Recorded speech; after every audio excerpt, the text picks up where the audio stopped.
ఇప్పుడు వీడియోలో కనిపిస్తుంది కదా, ఇది వచ్చి 415 voltage 63 alms manual change over. ఇది 3 ఫేజ్ చేంజ్ ఓవర్. ఇప్పుడు ఈ చేంజ్ ఓవర్ సరిగ్గా వర్క్ చేయట్లేదు. ఈ చేంజ్ ఓవర్ ప్లేస్లో మనం ఇప్పుడు కొత్త చేంజ్ ఓవర్ అనేది వేసుకోవడం జరిగింది. ఇది కనిపిస్తుంది కదా, ఇది ఎల్ఎన్టీ కంపెనీ. ఇది 3 ఫేజ్ చేంజ్ ఓవరే, అంటే రోటరీ స్విచ్ వస్తుంది. దీనికి సైడు యాంగిల్ రాకుండా రోటరీ స్విచ్ వస్తుంది అనమాట.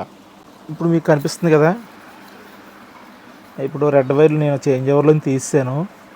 కింద జనరేటర్ వైర్ కూడా ఇప్పేసాను. ఇది ఆ రెడ్ వైర్లు పైన ఫీజు కట్అవుట్లో ఉన్న రెడ్ వైర్లు లోడ్ వైర్లు, అంటే ఈ మెయిన్ బోర్డులోకి వెళ్తాయి. అంటే లైటింగ్ ఆగకుండా చేంజ్ ఓవర్లో తీసి అందాక ఫీజు కట్అవుట్లో పెట్టాను అనమాట డైరెక్ట్గా. ఈ కింద కనిపిస్తుంది కదా, కింద కనిపించినవి ఏమో జనరేటర్ వైర్లు, ఇవి కూడా తీసాను నేను. ఇవేమో లోడ్ వైర్లు. ఇప్పుడు మనం ఈ చేంజ్ ఓవర్ ఓపెన్ చేసుకోవాలి. ఇది ఓపెన్ చేసుకున్న ఎల్ఎన్టీ కంపెనీ చేంజ్ ఓవర్ అనేది వేసుకోవాలి. ఇప్పుడు అది ఎలా వేసుకోవాలనేది మనం చూద్దాం. ఇప్పుడు ఇది L&T company 100 amps rotary switch వస్తుంది. ఇది ఇందులో కనిపిస్తున్నాయి కదా, కింద పవర్ సప్లై ఉంటుంది, జనరేటర్ ఉంటుంది, పైన లోడ్ ఉంటుంది అనమాట. ఇప్పుడు చేంజ్ ఓవర్ వేసుకోవాలంటే మనకి లెగ్గలు ఉండాలి, స్క్రూ డ్రైవరు, రించు, టీ రించ్ ఉండాలి, కట్టరు, స్క్రూ డ్రైవర్, కటింగ్ బ్లేరు, ఇవన్నీ ఉండాలన్నమాట. ఇప్పుడు దీనికి నేను పాత చేంజ్ ఓవర్ ఉంది కదా, పాత చేంజ్ ఓవర్ తీసాను. ఇది కొత్త చేంజ్ ఓవర్ అనేది మనం బిగించుకోవడం జరిగింది దీనికి. ఇవి ఇప్పుడు ఈ లోడ్ అన్నీ ఇప్పుడు పైన మనం చేంజ్ ఓవర్ బిగించేటప్పుడు పైన కింద డోర్లు ఉంటాయి.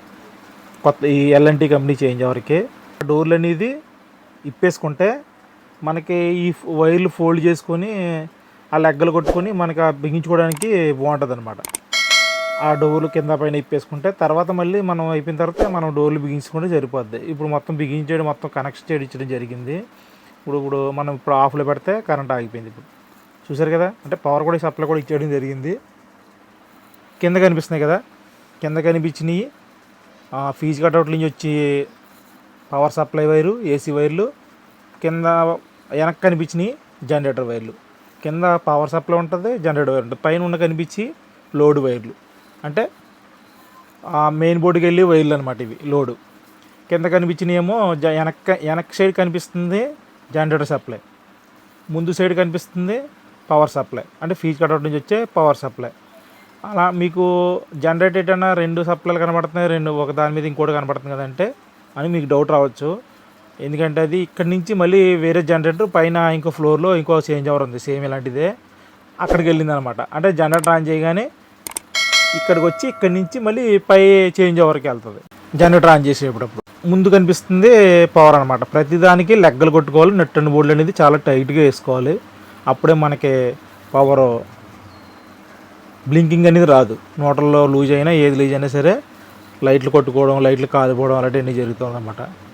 ఇది 1లో కొంటే పవర్ సప్లై, 2లో కొంటే జనరేటర్ సప్లై. ఇప్పుడు పవర్ సప్లై ఆన్ చేశాను కదా, పవర్ వచ్చింది. ఇప్పుడు ఆల్రెడీ జనరేటర్ కూడా ఆన్ చేశారు పైన, జనరేటర్ కూడా ఇటు చూద్దాం. ఇప్పుడు ఇది generator supply, already generator supply ఉంది, కరెంట్ సప్లై ఉంది.